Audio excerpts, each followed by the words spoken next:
Kirk Cousins is our quarterback. We're very excited about Kirk, very excited about this team.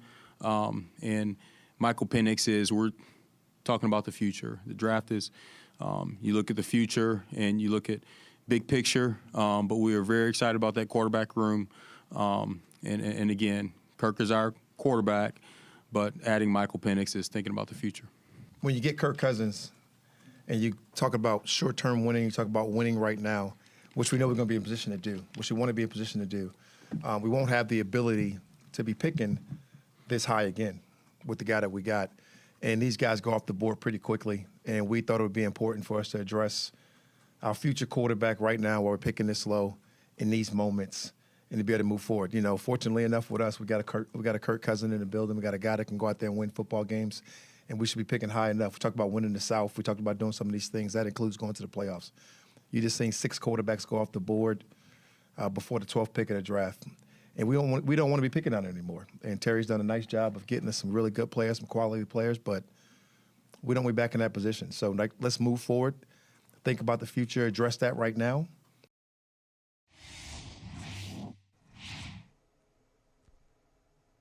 That makes so much sense. That makes so much sense. No, it does. Wait, hold on. Wait, it does. Wait a minute. Let me say this, Michael. Let me say this. Okay. If I were doing a scouting report on Michael Smith, okay, I'm not always right. I'm right most of the time, but I'm not always right. No, but I'm always fair. I've always set out to be fair. And sometimes, honestly, quick sidebar, but related. Sometimes I think I'm too fair for my own good. I'm too measured, too balanced, too reasonable, too sensible sometimes for my own good. Because that doesn't talk about me. I'm saying like that because that doesn't get you clicks and likes and shit, you know, in 2024, right? You know, but it's never been my style. And I think a lot of that has to do with my reporting background, your reporting background, the information that we're privy to. Sometimes, you know, the stuff we know gets in the way of what we think or feel, right? Because we have so much information and so much access to these people, right? And it's like, and to say nothing of the relationships.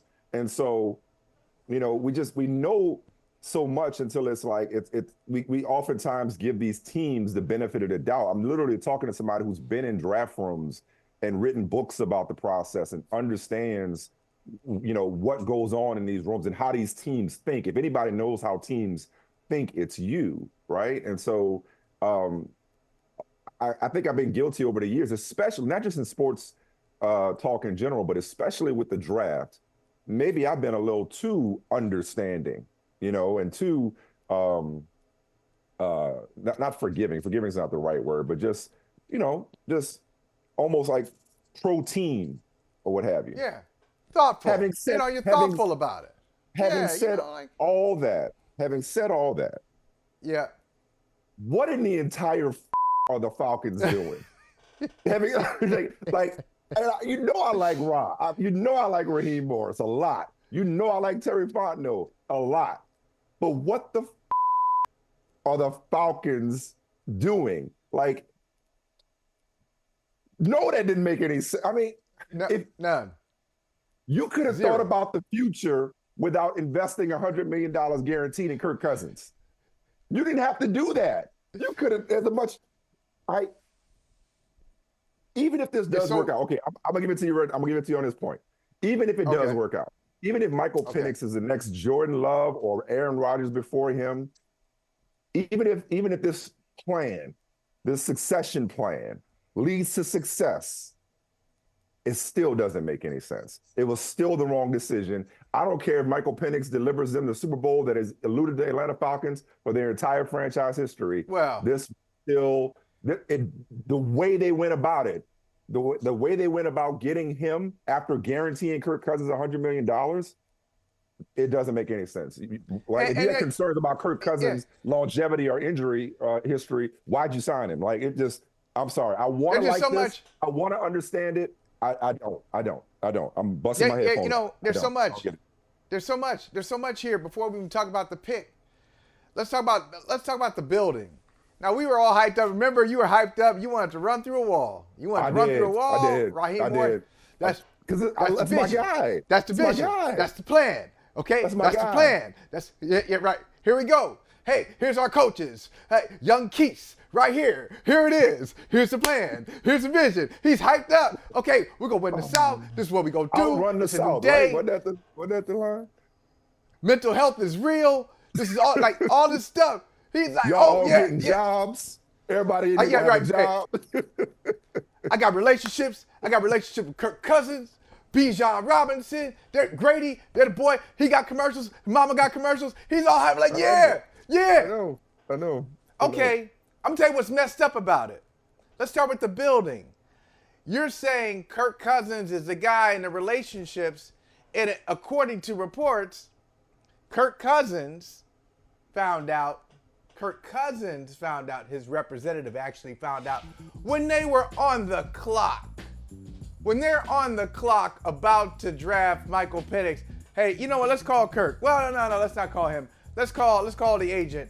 Hey, you know, look, we love Kirk and everything, but, right here at number 8, we're thinking about Michael Penix, but Kirk is our quarterback. We love him, and I love it. The headline, one of the headlines is like, Cousins is confused. He should be.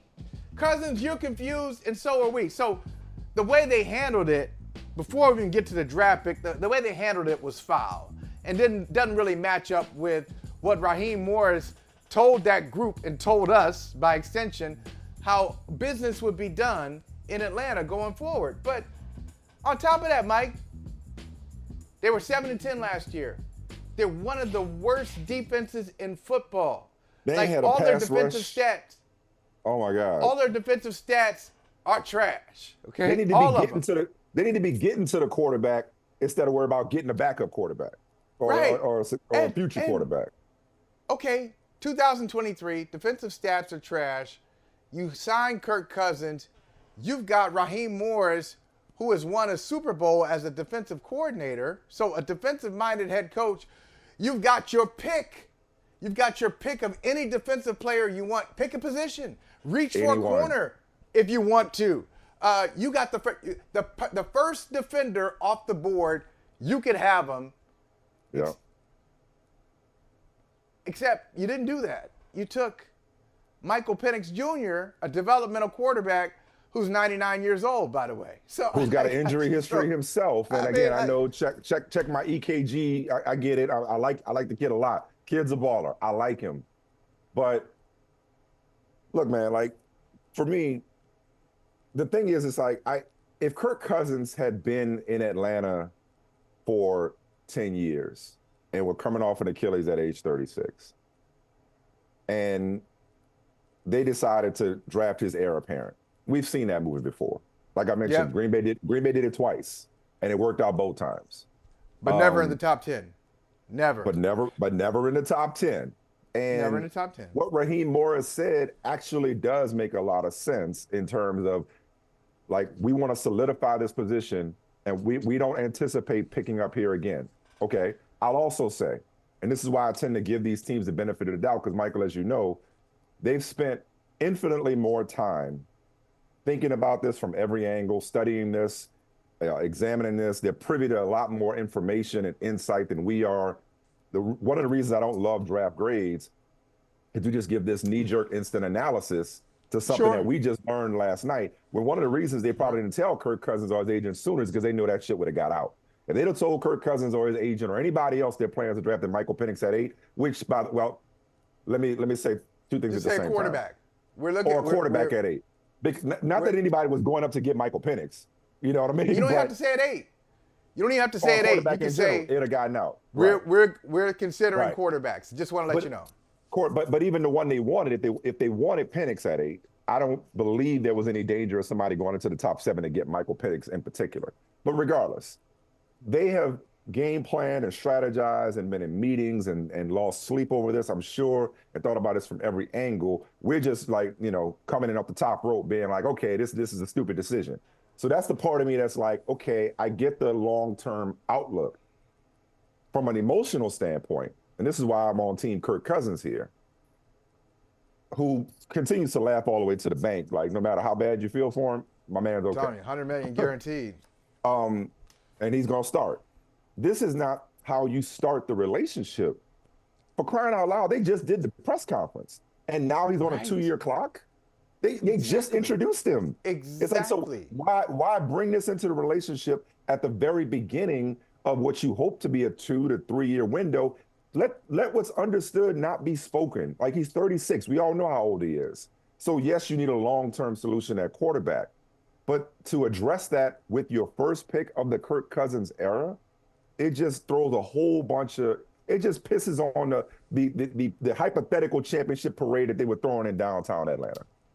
I'm going to tell you another problem I have with it. You know, Raheem said these guys go off the board fast. We saw it last night.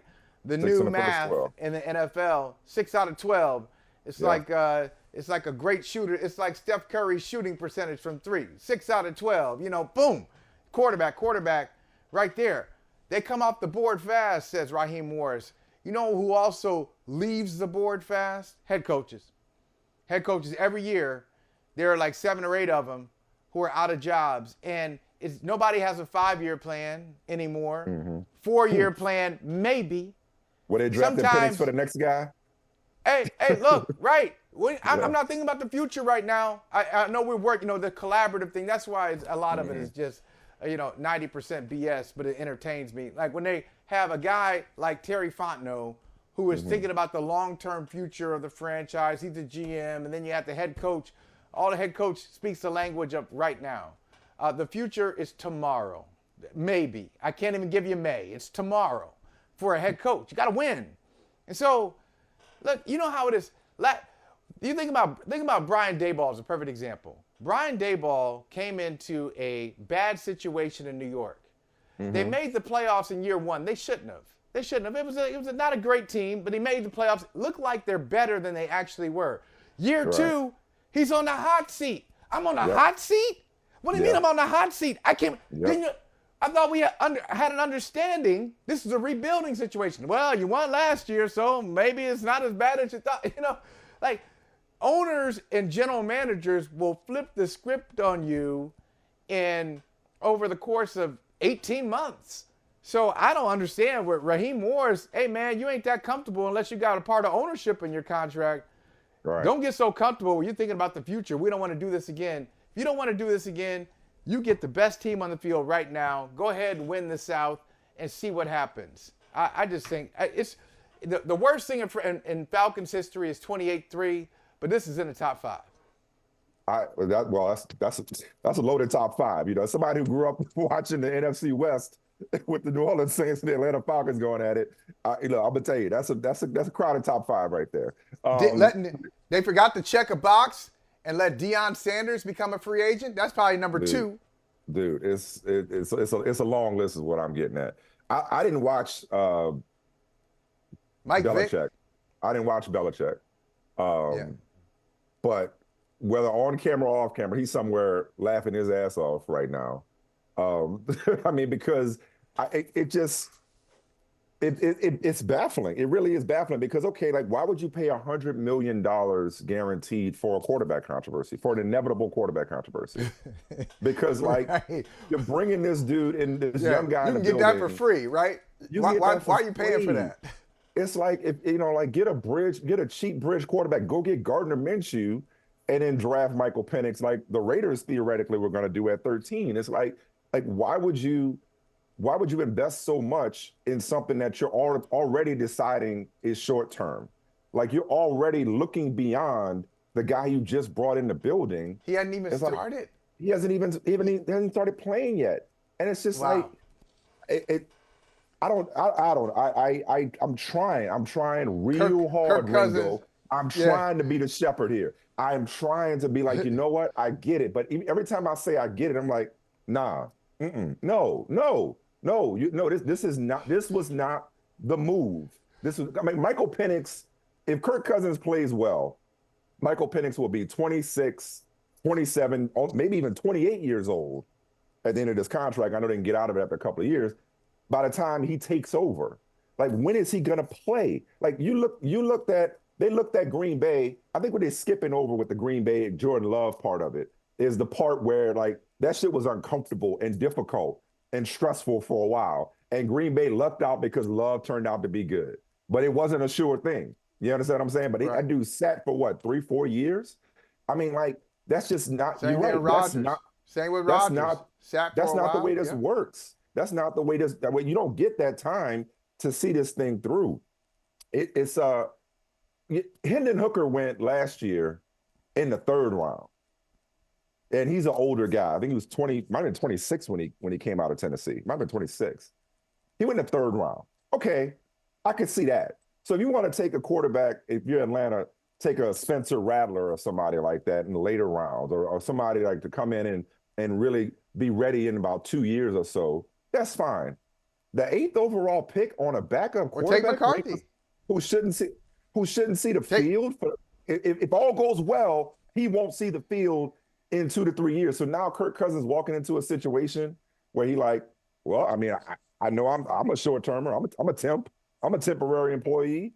That's just not the way you start or lay a foundation for a relationship. There's already a foundation of distrust and listen, Kirk Cousins is the most hired gun quarterback in recent memory that we've seen. Okay, like hardcore businessman. We know that about Kirk Cousins, but still, like this just already starts things off on a funky. Like this puts the dirty in dirty birds. Honestly, this just feels dirty. And I like Michael Penix a lot.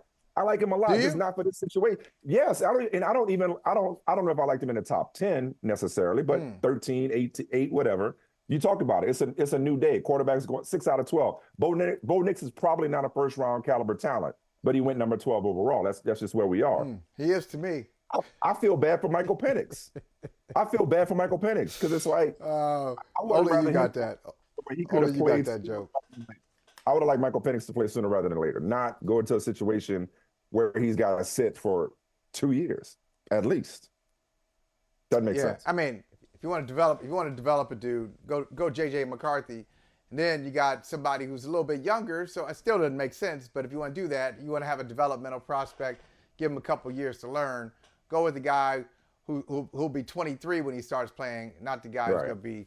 I'm serious 26, though. 27. I'm serious. If Penix works out, if Penix is the next Love or Rodgers or whatever, and this plan works out, I will not take this back. I will not say I was wrong because they could have still gotten Michael Penix without investing this much in Kirk Cousins. Maybe in the meantime, Kirk Cousins takes them to the playoffs.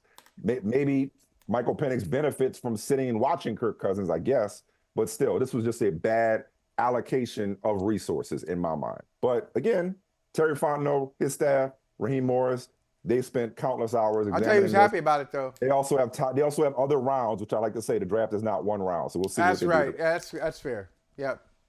Who's happy? I'll tell you who's happy about it. Who? Defensive players. Defensive players on the Atlanta Falcons. Okay, good. Keep it coming, baby. Keep it coming because they love drafting offense. Yeah, and before that, before the draft, if you're a part of that unit from last year, a lot of those guys need competition from elite competition, and they're not going to get it in round 1. But as you pointed out, and as I'm telling myself too, I got to tell myself this every year, it is a long draft, and there's a lot of work to be done. We just got the tip of it. We got 32 picks, a lot more picks coming here, more than 200 picks coming. I thought they were going to go Rome Odunze at 8.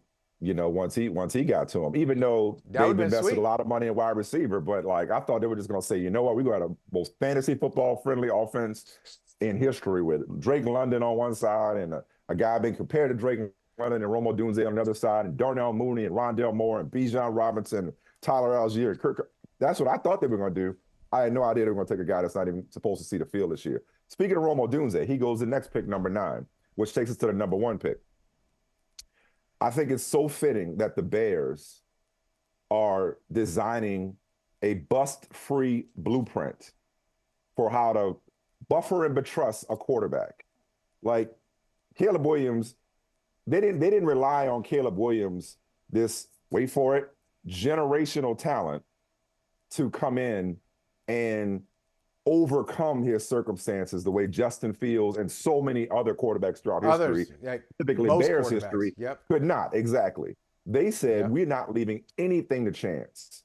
Now, they only got, I think, 3 more picks, and we'll see if they do something to continue to beef up that offensive line, the defense. I'll come back to that point in a second for another team. But point being, it's like they are making sure, and it's also a perfect storm when you think about the fact that, as Caleb Williams pointed out, this was not a number 1 overall pick team. This was somebody else's number 1 overall pick. So while Ryan Poles is stocking the cupboard with talent over the last several years, basically nesting for this baby that's coming, nesting for this franchise quarterback that's coming, in a way that they didn't do for Justin Fields, the previous regime. Now it's like, okay, you go to a situation as the number 1 overall pick that's not the worst team in football, which is unusual. That's 1. But 2, I mean, they stopped at nothing to ensure that Caleb Williams will not add to that list. He will not be the latest in a long line of busts in a Bears uniform. And getting him Rome Odunze, who gets to learn from Keenan Allen and be pushed by DJ Moore and open things up for Cole Kmet and have the defense play off, and, with DeAndre Swift and Khalil Herbert in the backfield, with a defense that I believe was at the top of the league in run defense. I mean, this team right now, right away, at the risk of hyperbole, right away can contend for a wild card spot. Right away. I think they're. I thought you were going higher. Okay. What, like no, not Super Bowl. What not Super Bowl. No, not Super Bowl. But contend for a wild card. Contend for a wild card spot. They got two teams in the division better. Well, yeah, but they got 2 teams that are better in the division. Could Detroit and Green Bay.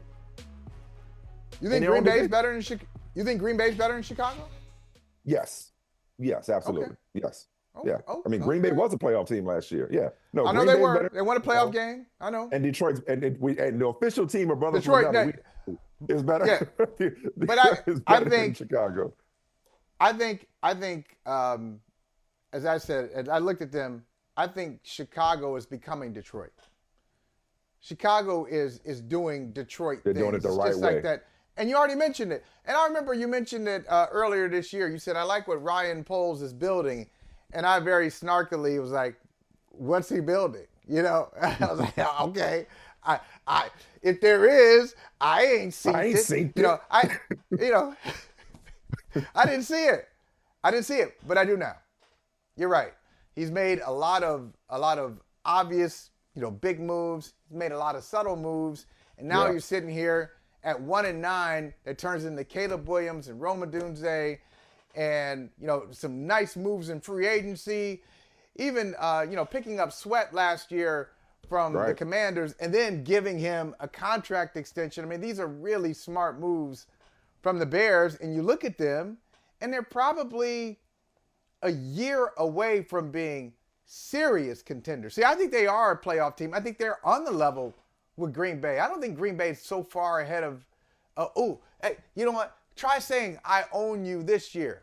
Go ahead, try to keep that going. Try to keep that little narrative going. Nah, I think that didn't age well. So I don't think Green Bay is so much better than Chicago, and they'd be like, we don't have to worry about them. That's competitive. But next year, I think they're one draft and free agency period away from being in the position where Detroit is right now, Super Bowl contender. Yeah, no, I don't think Super Bowl contender. Wow. I mean, a year away. Even still, that's impressive. I don't think there's any way Caleb Williams can. Like, all you got to do is throw it in the area. With them 3 dudes, all you got to do is just throw it in the general vicinity. Caleb Williams could do all the freelancing and all the off-schedule shit he wants. Caleb Williams can throw it left-handed. Caleb Williams can close his eyes. Like, chances are Keenan Allen, Rome Odunze, or DJ Moore, one of them suckers going to come down with it. Keenan Allen. It's just insane. Like, overnight, they go from DJ Moore and we need more to like having one of the best receiver rooms in the NFL practically overnight. I got to tell you, Chicago, this is you mentioned the other day, it was like, BC, what was life like before Caleb? Yeah. And there are many people in Chicago who's Never like, seen they're an offense. walking around. Be careful. Be careful. They're walking around, they're bumping into each other. They don't know They don't know, they take the L. They have like a routine. The routine, they don't even know where the L is anymore. They don't know where the Chicago River is anymore. Like everything is unfamiliar because Chicago has never had this. Offense. They've never had a quarterback with offensive weapons. Yeah. Like in tandem. They've never been explosive. They've been looking over at Minnesota and Green Bay and hell, even Detroit, and been like, damn, why can't we have none of that? They always been they've been stuck in the 1940s and 50s and black and white and Mike Ditka and Dick And here's the Butkus other thing. Yeah, oh my God. Everything's changed. Everything's changed. They got a quarterback, they got receivers, and they about to get a dome stadium. Chicago. Yeah. Yeah. You know, the monsters of the Midway. You thinking like that wind chill coming off Lake Michigan. It's awful, by the way. It's awful. I'm not talking about in December and January. October, November, it's terrible, okay? Yeah. You don't have to worry about it. Now you're pretty much you're a 21st century dome high offense kind of team. You're a 48 to 45 kind of team now. This is how you do it. Like they are going to make Caleb Williams a star if it kills him. it's like, bro, you about to be a star. Like he gonna make you a star. Not like that's how you do it. I mean, but also I would imagine Odunze, how highly rated he was the top guy on the board as well. Like I think Ryan Poles, if he'd have seen a defensive tackle that was better than Odunze, he'd have taken a defensive tackle. If you'd have seen an edge rusher that was better than Odunze, you'd have taken that guy. This isn't just, hey, we're going to go out of our way no matter what, board be damned, rankings be damned, to get a receiver to make this quarterback's life easier. No, this was Rome Odunze, like in a lot of people's minds, was right there. And some even preferred him. I know this is blasphemous for you. Some even preferred him for one reason or another to Marvin Harrison Jr. It's funny. I mean, these people. Some people. I hate that I just have to tell. Some people. Why do I have to keep telling people? Don't tell people. Just go C.J. Stroud. Don't be dumb. Don't be dumb. I mean, Odunze was highly regarded. He was highly regarded. I'm just saying he's highly regarded. That's nice. He's highly. He's good. He's good. He's a good player. But I had to tell people last year, like, stop. C.J. Stroud is the class. He is the top of the class of quarterbacks. Marvin Harrison, top of the class. The neighbors, people, all you neighbors people, calm down. Calm down. Well, he's a really good player. I'm glad you feel that. And I'm talking about you. I'm talking about you, Chris Sims. I see your rankings. I hear your commentary. I hear your commentary. Come check back with me. Let's see. How about Halloween? Let's check in on Halloween. I want to say next year. Halloween. Let's see how we feel about it. I'm glad you feel so strongly, but I still think I know it. I just know it. Okay, good. Sometimes it's what I know. That's great. That's great. Leave him for me at number 4 because you should have sense enough to take Drake, but you won't. You're gonna take a receiver and be out the playoffs. Nobody cares. Nobody cares. Nobody cares about our dynasty. Dynasty rivalry. The Patriots, they sat and they took Drake. They took your advice and they took Drake. Take Drake. Your thoughts? I thought it was a great pick for the Patriots, despite what that TV hater, Bill Belichick, had to say. But this was like, what did he say? Because I didn't watch it. I was in the car. What did he say? I was on the road. What did he say? Basically, it's like, hey, his footwork is a mess. You know, there's a lot to clean up here. But I saw Brian Hoyer last night, former Patriot quarterback. I don't hear nothing from Bill Belichick about. I don't hear nothing from Bill Belichick about evaluating quarterbacks. Exactly. You ain't had to. You picked Tom Brady 199. Right. What the f*** do you know? hey, and that's what Hoyer said last night. So Belichick was going out. Why it's like rich people telling somebody like, yeah, man, I don't know if you're doing that right. Like, you ain't never had to work. You was born with a silver spoon in your mouth, for crying out loud. Generational wealth. 20 years. You just stood there. You don't know nothing about this struggle of evaluating. You stood there was like, you ain't had to evaluate. You could miss on Rohan Davey and Kevin O'Connell and all the different people he took in the middle rounds that never turned out to be shit. You could pick all those people. Because you had Tom Brady and it never mattered. Then when you had to actually find a quarterback, he's now a backup in Jacksonville. Bill Belichick is the greatest coach of all time. He has forgotten more football in the last 24 hours than I will never, ever know.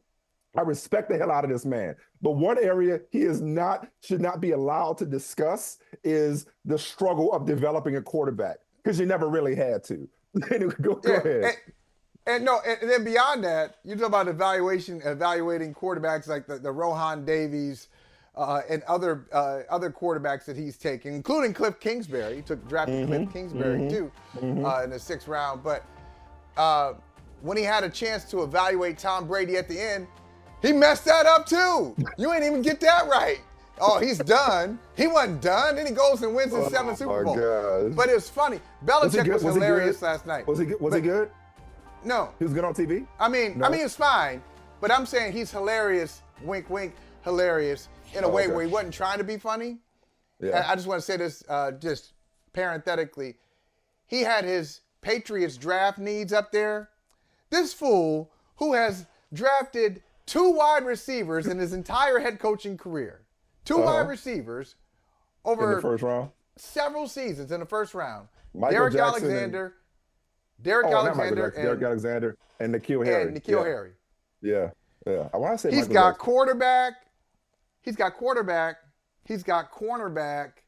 He's got ain't a receiver to be found. Dude, they averaged 13 points a game last year. The Patriots receivers are so bad that you never hear this. Kendrick Bourne, who we like, a Patriots receiver, is saying, hey, we need Brandon Ayuk.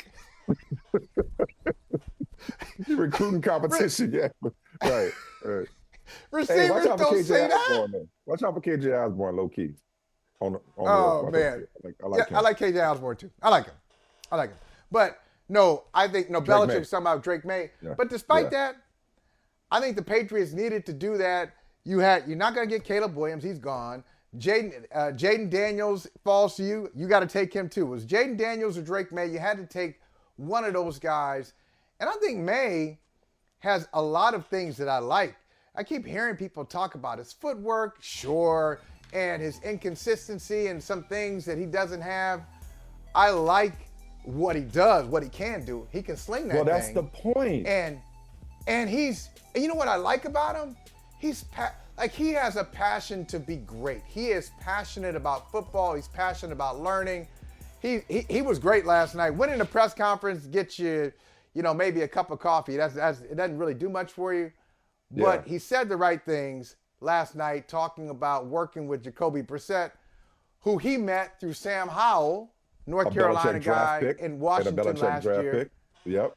So he gets to sit, and I'd say sit and let him learn. Sit for a year. Yeah. Fine. Great pick. Or when he's ready. Don't rush it. No, I was mostly being facetious about Belichick because I'm just like, dude, you had Tom Brady forever. But we all know that Brady, in many respects, became who he was because of Belichick's tutelage and learning defense from the Belichickian perspective. Having said that, and again, I didn't watch Bill last night, so I don't know. I'm accepting your representation as to what he said, but it kind of it irks me a little bit that a coach would talk about things that are coachable and fixable. Like, okay, he's not a finished product. Should he be at 21 years old? Coach.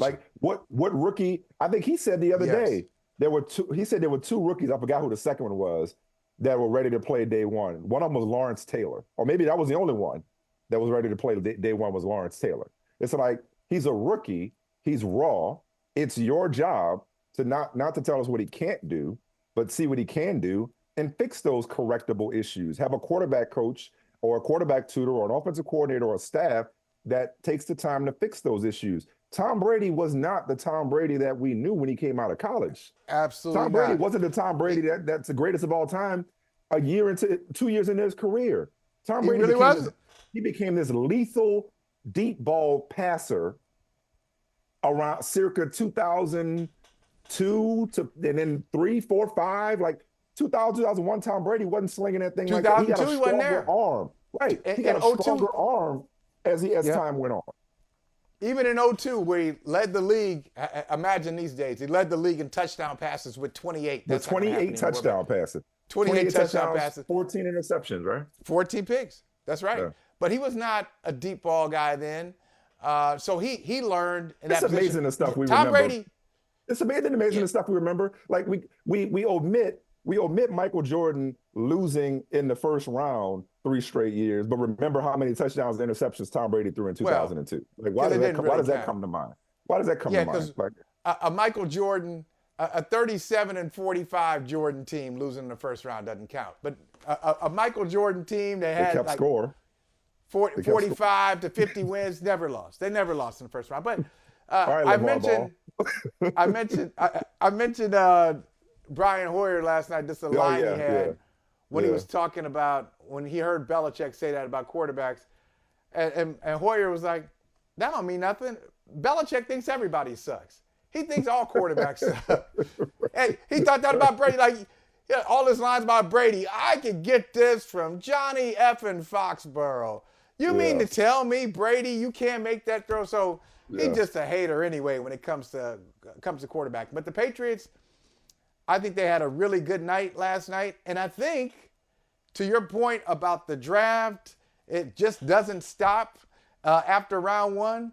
They are in a great position because they do need some wide receiver help. They're in a great position tonight because I see a lot of good receivers on the board who could really help them. Oh yeah, draft's just getting good. All right, so Marvin goes 4 as expected. That was chalk. I'm gonna touch on 5 real quick. And Jim Harbaugh, Joe Ortiz, and the Chargers, and taking Joe Alt, the tackle out of Notre Dame. I know I'm sure there were a lot of Chargers fans out there disappointed that they didn't take Malik Nabers, or even Rome Odunze for that matter, or even Brock Bowers, some weapon to fill out a receiver room that is now lost Keenan Allen and Mike Williams, right?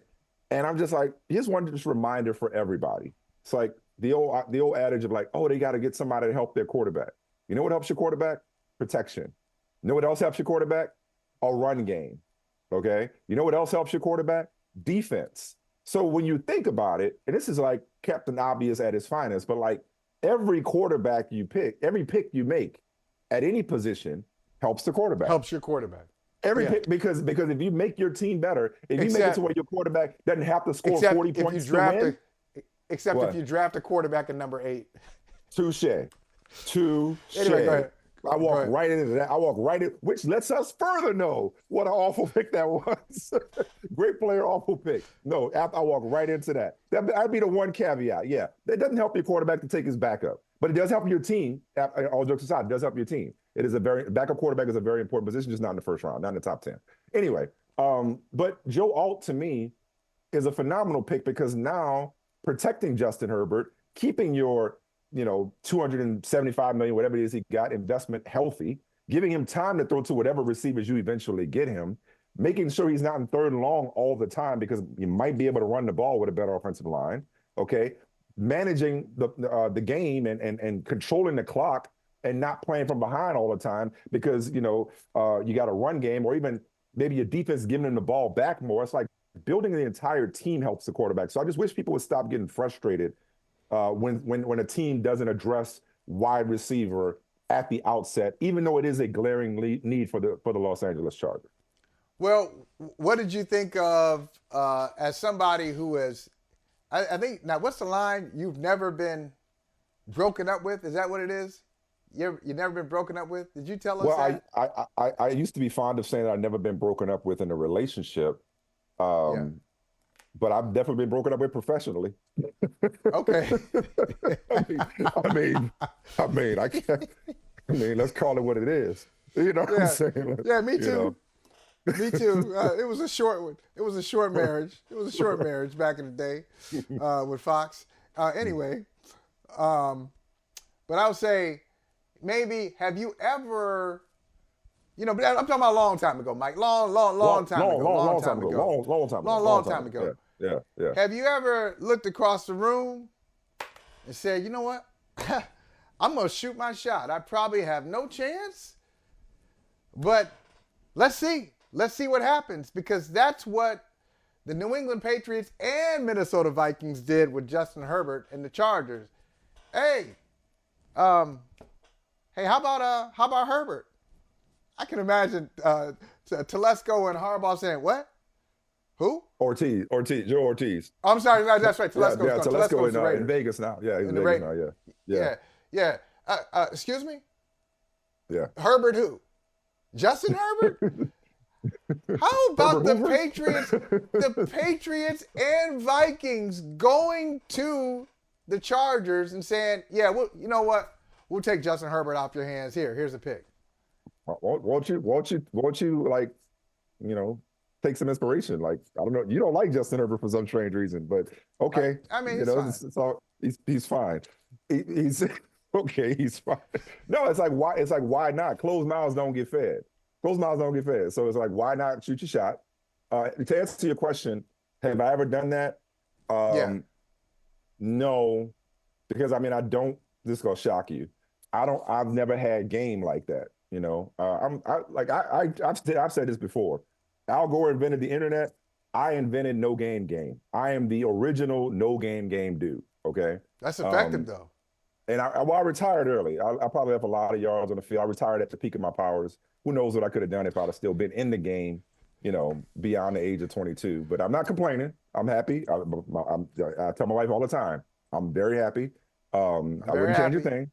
So just want to point out, had I played longer, like had I played in today's era, had I had the technology that today's players have at their disposal, if you took me and put me in today, can't compare eras.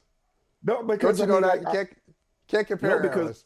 Because long before people were sliding in DMs, I was asking for email addresses. I was ahead of my time. I was already doing the kind of back channel communications way. Like, yeah, I walked around with a pen and paper getting numbers or whatever. But like, if I had like just DMs, snaps, and but you know what that was? Facebook and all that. If I was actually had Facebook when I was, though. Nowadays these dudes don't even need game. They just slide in DMs. Like they ain't gotta walk up to nobody and shoot their shot no more. Crazy. Now, they could do it from afar. But walking around from distance. Yeah, you walking around with a pen and a notebook. That's just reporting, man. You were just being a reporter. You're going up there. Yeah, hey, can I get your information? So is that Sarah? Is that with an A? Is it in with an A or an H? Okay, just want to make sure I don't get that spelling right. Okay, thank you. Is there another place I can contact you? I'm talking like I'm 80 years old, man. Like we had MySpace back in the day. We had that. We had those types of things going on. All right, so that's Herbert. Oh, the Giants. Now talk about relationship. I love the Giants for loving the one they whip. I know you don't think highly of Malik Nabers. You think he's just. I do think highly of Malik Nabers. Oh, I think okay. he is the second best receiver in this draft. Oh, he's okay. the second best receiver in the draft. Okay, some would disagree. Some would disagree. I know. Coming from the best receiver factory in the country. I know you disagree with that. No, look, hey, it's competitive. Ohio State's got some pretty good receivers in the league too. Check one of them in your hometown. They got a few. They got a few. Yeah. They got a few. I'm not even an LSU guy. I'm just doing that to mess with you. But Nabers is nice. We didn't get to this the other day. I was really discouraged at the idea of the Giants resetting. Like the Giants are just like, as Quinyon once called what was Tay Diggs' character in The Best Man, the author. What was his name? What's his name? How you gonna ask me on the spot? Oh, okay. Harper Stewart. Harper Stewart. As Quinyon, of course, Harper. Yeah. Yes. As Quinyon told Harper, you're a serial monogamist. Like the Giants, I'm like, don't be this serial monogamist and be like, oh, wait a second. Daniel Jones had a good year after we took him 6 overall. Brian Daboll, you brought up earlier. He quarterback whisperer, fix Daniel Jones. Here's $40 million. We ain't gonna pay Saquon Barkley. We're gonna pay Daniel Jones. And then somebody come along, and then all of a sudden now you're drafting J.J. McCarthy because he's the next hot thing, and his stock is rising throughout the process. And Daniel Jones got hurt last year on a team that wasn't that good, that doesn't have a whole lot around him. And now it's like, you moving on already? Like, no, love the one you with. You made that bed, sleep in it, make his life easier. And they did so by drafting Malik Nabers. I'm so glad they didn't. They resisted the temptation of taking McCarthy or Penix or Nix.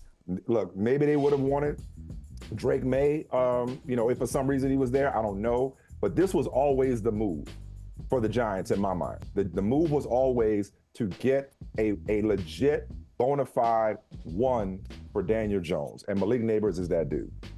Yeah, I mean, I think it was obvious.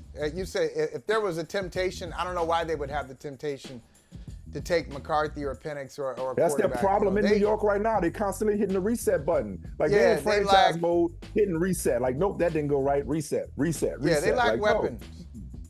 No. They lack weapons. They lack explosive players.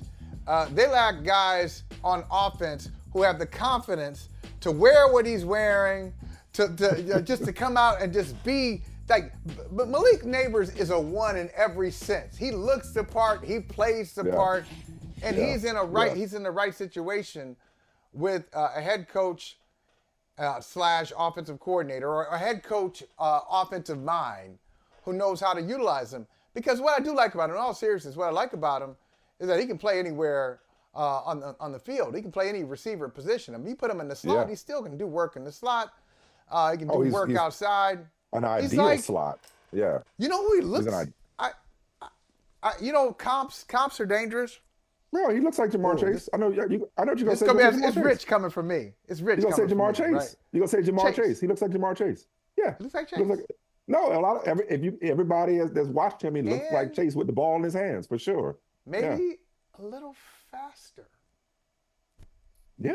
Looks a little, not quite as thick. Not quite as thick. But runs angry with the ball in his hands.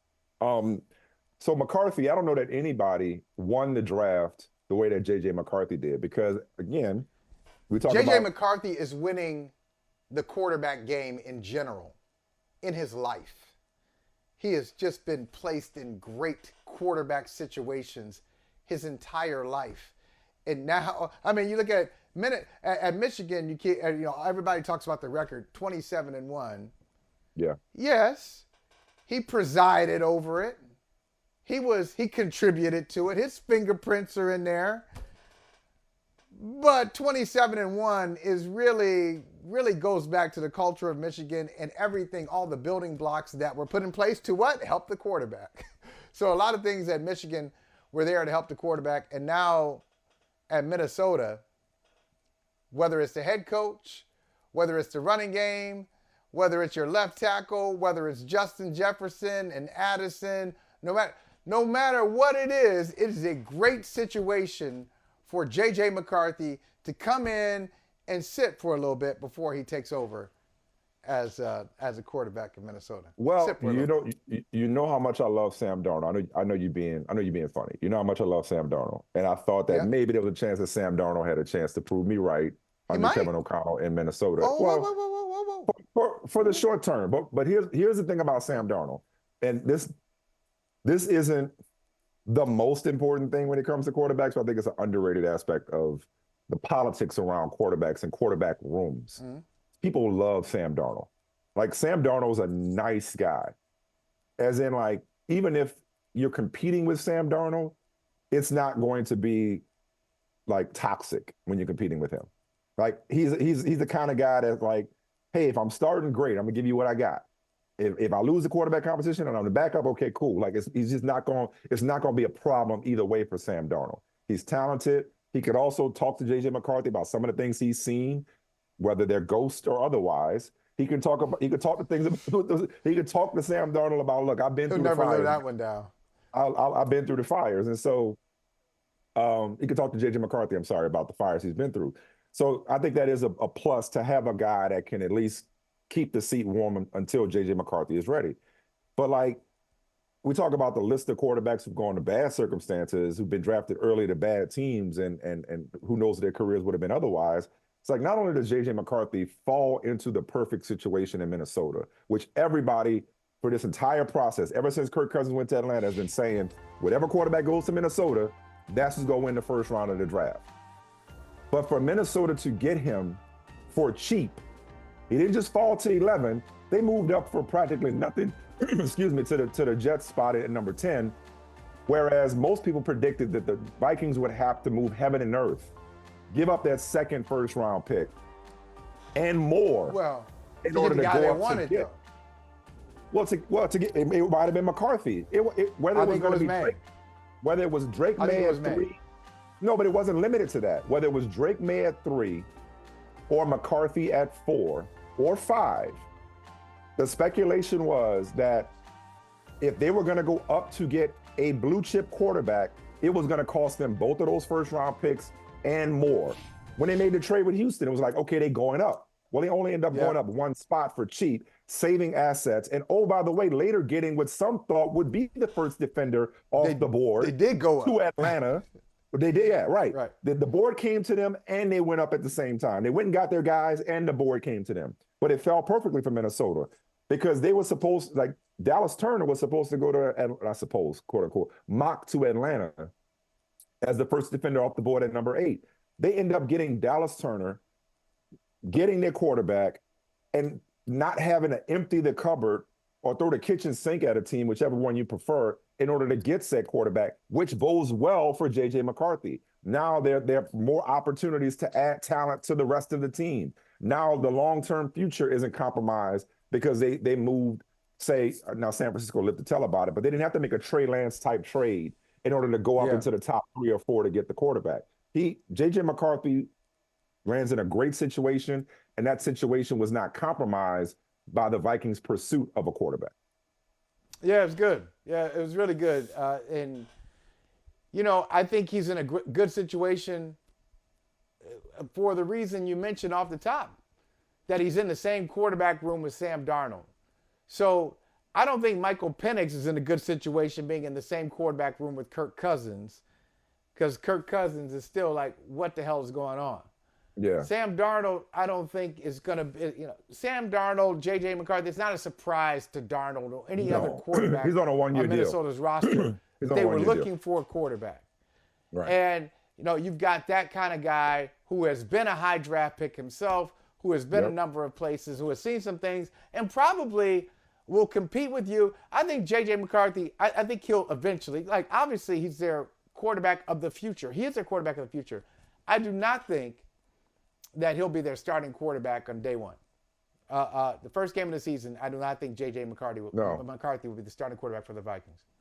Right. I think it'll be your boy Sam Darnold. Yeah, and I think Sam will do well for relatively well for the same reasons that we're talking about. It's just such a great situation. Real quick, Bo Nix.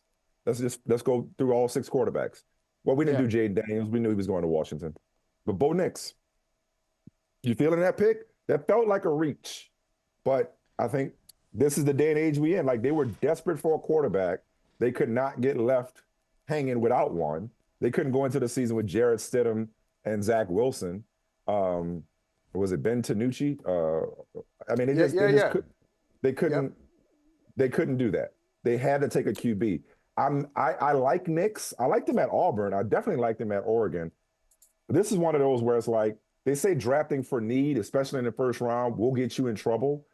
But I think with quarterback, that might be the exception. I think it's the exception. You got to take one. And I like the pick for them. You know, let's bring it full circle. Well, Bill Belichick used to say all the time when he was before he was media Bill Belichick, head coach Bill Belichick used to say all the time, look, if you really like the guy, you got to take him. Especially if you feel like there's some momentum coming. So there will be times you will overdraft a player because you know if you don't get him here, somebody's going to swing around and get him before you get another opportunity. And for Denver, that was their only choice because of all the mistakes that they've made because of the Russell Wilson trade. So they had a first-round pick. They got no second-round pick. Their next pick after 12 was like in the 70s. Right. And you don't have a quarterback. So does anybody remember that? Like, we talk about reaches and we talk about like overdrafting. Yeah. Like, if this dude hits, if Sean Payton has his quarterback, if he has his next Drew Brees or poor man's Drew Brees, is anybody gonna remember whether he went 12th or 23rd? Yeah. So you can talk overdrafting all you want. You can talk that all day long, but if you don't have one, if you don't have a quarterback, you do what you got to do, and that's what the Broncos did. Okay, overreach for you, but for us, thank you. We didn't have to trade up. We just sat here at 12. We wanted to get one of these quarterbacks, and they got the last one, I guess, projected. The last one projected to be someone who could come in and play sometime in year one. But I mean, there's McCarthy. There's McCarthy as the best situation. The Bears are, well, McCarthy had the best existing Caleb's got situation. the best situation. Caleb's won, then McCarthy. Yeah, maybe.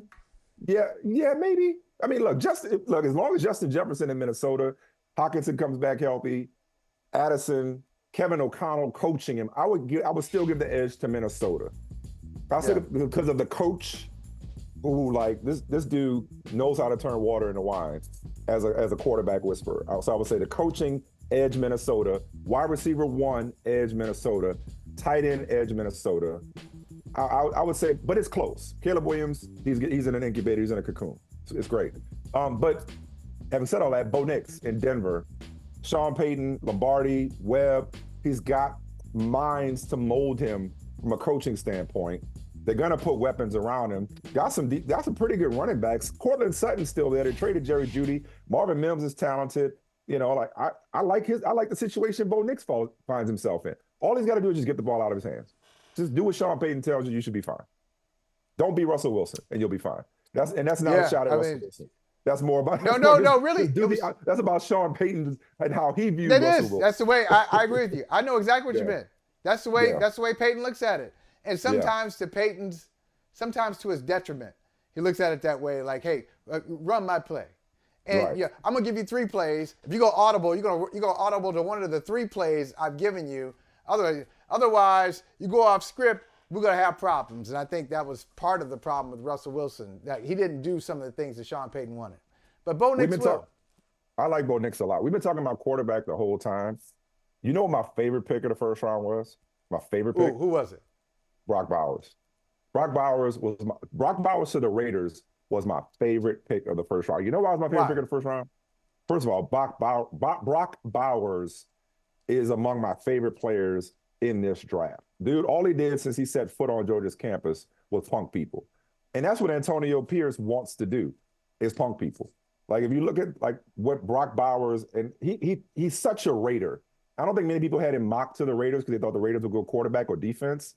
He's such a Raider in the way he plays, and he's such a compliment and a weapon and a perfect fit, because it's like, hey, Brock Bowers, if there is a weakness, he's not an inline guy. He's a little on the small side. He's a competitive blocker and a good enough blocker, but blocking, he doesn't block as well as he trucks people, or block as well as he mosses people, or block as well as he runs after the catch. Well, guess what he doesn't have to do in Las Vegas, with Michael Mayer at tight end?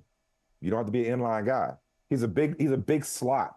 He's a big slot receiver. He's a chess piece. Like, so now you run out there with Brock Bowers and Devontae Adams and Michael Mayer and Zamir White. It's like, it's going to be there's an attitude, and he fits that. But the reason it's really my favorite pick was the Raiders looked at it and said, okay, we're just going to take the best player on the board.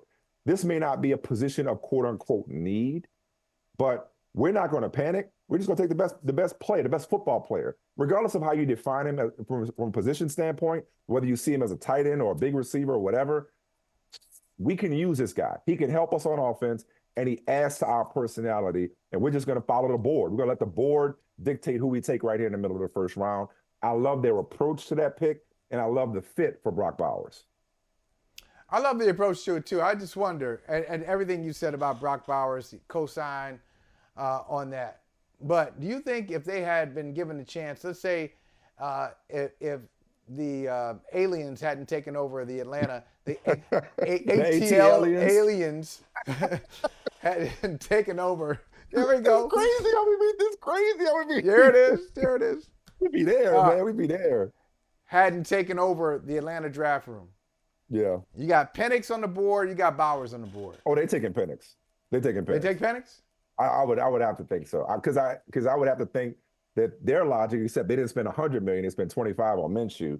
I would have to think that their logic would have been, hey, we need to solidify this position. And I could just see Mark Davis being like, man, my dad would have taken Michael Penix because, they love the deep ball in the Raiders organization. It could have been a black Ken Stabler. You know what I'm saying? Like, I could absolutely see. That's right. I could absolutely see them taking Michael Penix over Brock Bowers. But nonetheless, they may end up look, Marvin Harrison was by many was considered the best prospect regardless of position. I don't know that there's a better football player. I just love the way he plays than Brock Bowers. And I think he's going somewhere where they're not going to ask him to do the things that he's not best at. They're going to move him around and let him just punk people. Same way he did at Georgia for 3 years in the SEC. You know? Yeah, that's going to be an interesting little team. It's a great pick. It's a great pick for the Raiders. And how often do we say that? A lot of times the Raiders do things and you're like, oh man, they just say, they reached, or this guy's not that good. I'm just excited to see where he went. I actually thought he would go to the Jets. I thought the Jets would take him. But I like what the Jets did. I like the Jets taking a tackle because we talked about it. Like, them tackle's old. I like the Jets not – that was a good pick for the short and long term. Taking the tackle, protecting Aaron Rodgers. Like, yes, would it have been cute to give him a tight end? Also protects Aaron Rodgers? What, a tight end? Like, or a weapon? Just throw it to – no. They couldn't have gone wrong either way. Bowers. But like, their tackles are old. One of them doesn't stay healthy all the time. Like, I thought that was the offensive line has been a problem for them for years. They're not that old. Okay, they're not that young. You know what I mean? Like, they're early 30s. Both of their tackles in their early 30s. And both of their tackles are both of their tackles are really good too. No, they are. So, but they could. So you don't have to rush. You don't have to rush the rookie in there. No, I thought that was a good pick by the Jets. Something else that is not often said. You and I could easily go pick by pick, but we're not going to do that. Let's fast forward to the end of the first round, not the end of the draft, the end of the first round, and the curious case of Kansas City actually being able to get through to Buffalo. Like, if I'm Buffalo, 816 ain't getting into my – that's the area code in Kansas City, right? 816 ain't getting through. Like, that's Kansas City's area code, 816? It is. Am I right about that? Yeah. That ain't getting through. Like, there's no way I'm going to help the Chiefs. And I get, like, we've seen the Cowboys and the Eagles do draft picks before. That's how Devontae Smith got with the Cowboys, do draft trades before. We've seen the Vikings and the Lions. That's how Hawkinson got to the Vikings, was by way of the Detroit Lions. We've seen teams in the same division have intra-divisional trades. We've seen it. Having said that, there's just too much history, painful history if you're Buffalo, to watch the Bills facilitate the Chiefs getting the fastest dude in the draft. I mean, and not just the fastest dude in the draft. Not just that. He's more than that. Nope. He's more than that. But the last thing the Chiefs need is speed. It's the last thing they need. You need to be giving them, hey, we need a receiver, but how about Kansas City? You have your pick of receivers that are remaining on the board. Why not? Like, I don't know, man. Like, I don't know either. I'm not helping Kansas City beat us again if I'm Buffalo. No, thank you. Right. That might be emotional. Okay. That might be irrational, but that's how I'd be approaching it. And I would say this too. If I'm Buffalo, I'd say, so why are you calling? First of all, how'd you get my number? First of all, how'd you get my number? But you're calling. Brett who? You're calling for Andy who? You're getting a receiver. Right. You're coming up for a receiver, and we need one. You're coming up for a receiver that you like. We know your offensive scheme. We know how you do. Hey guys, why don't we like Xavier Worthy? Like, what are we missing here? You're trading with the Kansas City Chiefs, who need a receiver, and you're trading out of the first round.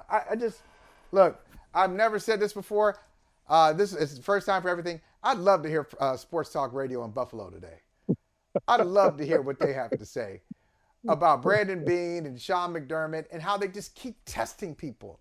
They keep testing people. They keep making decisions. And I know if you're a Bills fan, you've been through worse.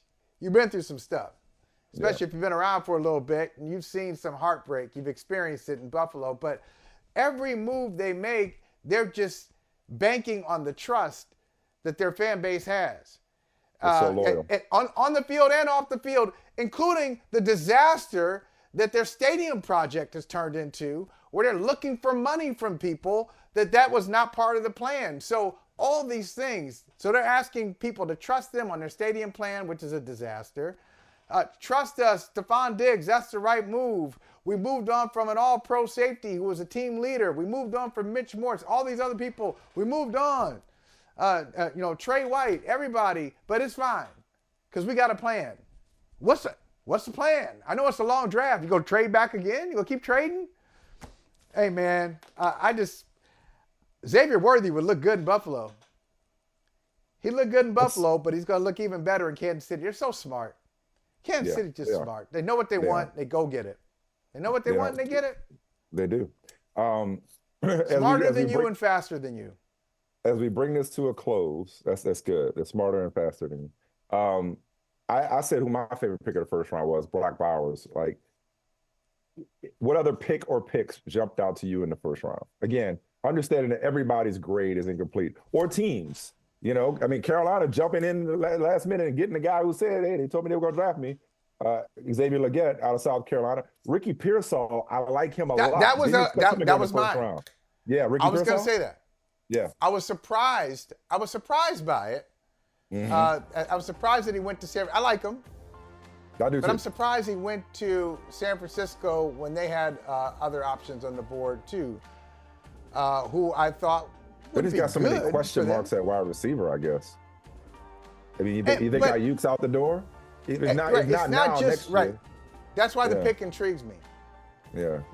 Why they picked him, good player. I thought he'd go in the second or third round. Good player, Ricky Pearsall.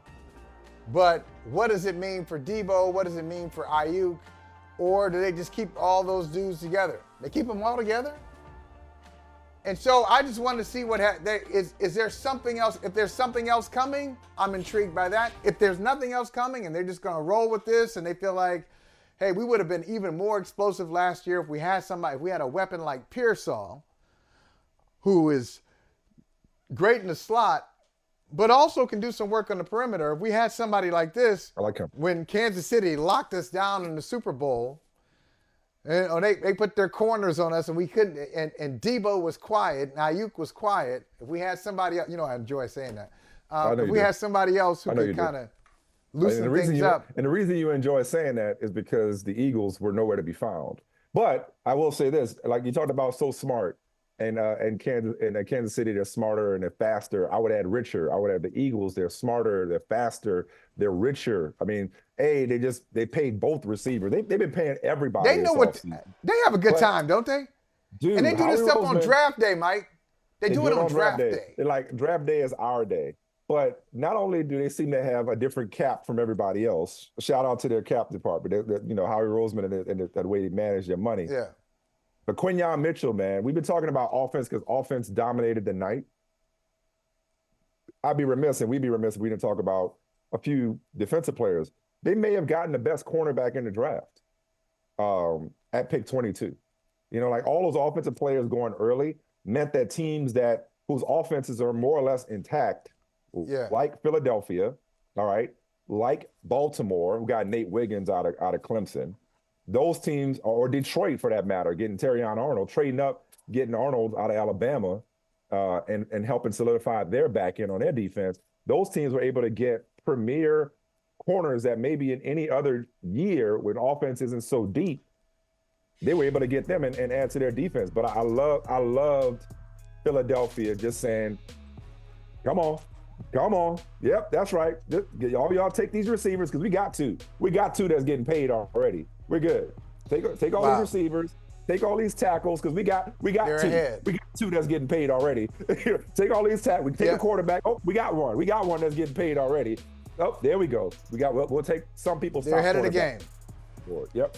They're ahead of the game. They just got it. Now look. Now the pressure's on. Now the pressure's on the Eagles coaching staff. They feel like they got everything they need. They've given the coaching staff. Nick Sirianni, we gave you a new OC. We spared you. New OC, new DC. Got A.J. Brown signed, so no more rants on WIP about A.J. Brown. He doesn't want to be here. Are they going to trade him? Nope. He's going to be there. Devontae Smith is there. Yeah. Everything. Now, I'll tell you, my favorite looking corner went right after Quinyon Mitchell. Did you see my man in Detroit? Did you see him? Did you see what Arnold was wearing? Did you see that suit? That's Detroit, baby. That's looked the part, My huh? man had a pink paisley suit. He knew where he was going. Come on, bruh. That's what I'm talking about. That was Jordan Addison from last season type ensemble. But yeah, no, that's clean. That's clean. Oh, that was a great moment. I like the okey doke that Brad Holmes pulled. Like, hey man, our guy on the clock at the end of the draft, at the end of the first round, I don't want y'all to be mad at us if we trade out. Like, psych, we trade up. You know what I mean? That was a great moment. That was definitely a great moment for. And he addressed the crowd. I thought it was great when he addressed the crowd. Hey, Detroit, and it's about the Super Bowl. You're getting a winner. We're trying to get to the bowl. I like they Detroit talking about Lions. money. They spending money. They spending some serious paper locking up their young guys too. We ain't even talk about that. I mean, like you look at some of the moves that these teams are. So we've already mentioned 3 NFC teams that are making moves that we're applauding, in a sense. I don't know if you're applauding. You always applaud San Francisco. You love San Francisco. So give San Francisco some applause. No, I just don't like you. All right, yeah, okay. That's nice. That's nice. In a debate sense, in an adversarial sense, like a healthy rivalry. No, you said it right the first time. You said it right the first time. I got it. Don't try to clean it up. Don't try to clean it up. Philadelphia making great moves, and Detroit too. Mm-hmm. Detroit, when we're going to look back, I should start working on this now. I should start working on this book now. We're going to look back 5, not 10 years, 5 years. The draft hits. It's like Hit Sound, USA, Motown, Detroit. Yeah. What they've done in the draft since Brad Holmes and Dan Campbell got there, staggering. Stevie Wonder. There's Stevie Wonder in the 70s era. The 70s. That kind of run. Oh, we got another one. Oh, it's another one. Just cranking out the hits. Classic after classic. Yeah. You know what? They're going to win it this year. That's the last thing I'm going to say. They're going to win it. This year. No, wait. They're going to be like Dawn Staley. It's going to be they're going to have their Dawn Staley moment. Uncommon favor. Hey, you had your heart broken last year in San Francisco, but this year, is it in New Orleans? Is the Super Bowl in New Orleans this year? I don't know. It is. Is it? I think, yeah. In New Orleans. We're gonna have Dan Campbell crying on the sideline like Dawn Staley. You'll say he'll give Dawn Staley a shout out. They winning it. Super Bowl champs, Detroit Lions. Mark it down. So since you prophesied and you invoked Reverend Dawn Staley's uncommon favor, I'm gonna do what church people sometimes don't know to do, which is leave it there. I wasn't gonna ask you another question, but that's a great way to end the conversation. There's no reason to go on after you brought Dawn Staley into the conversation. So we're good. Good stuff, man. If the fun's just starting, the fun is just starting. Like we've had one round. There's so many talented people on the board. There's so many interesting picks that's gonna happen. We'll probably see more trades. We'll see more defensive players get taken. Like we got the draft. Then next week, NBA Finals, NBA playoffs, I beg your pardon. NBA playoffs, getting more interesting. We didn't even touch on that. The draft, though, it's my favorite time of the year. What can I say? I'm obsessed with it. And look, man, and I just want to say before we go, thanks for showing up from your hotel room. You made your bed this morning. You ready to go. Got on Zoom, doing the show. Room looks nice. It's neat. I brushed my teeth. I didn't shower, though, just in case you were curious. I did not shower. That's good. You didn't have to share that. And I wore this last night. I just threw on the same stuff. I just got it off the floor and threw on the same stuff I had on last night. That's nasty. In case you were curious.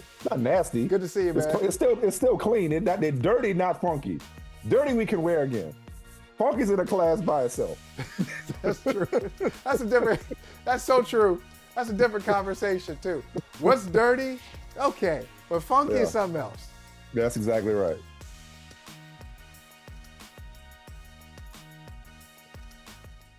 Hey, thank you for watching Brother from Another. If you haven't hit that subscribe button, go ahead and do that now. Don't forget, you can catch us 3 to 4 weekdays on PeacockTV.com and on Sirius XM Channel 85.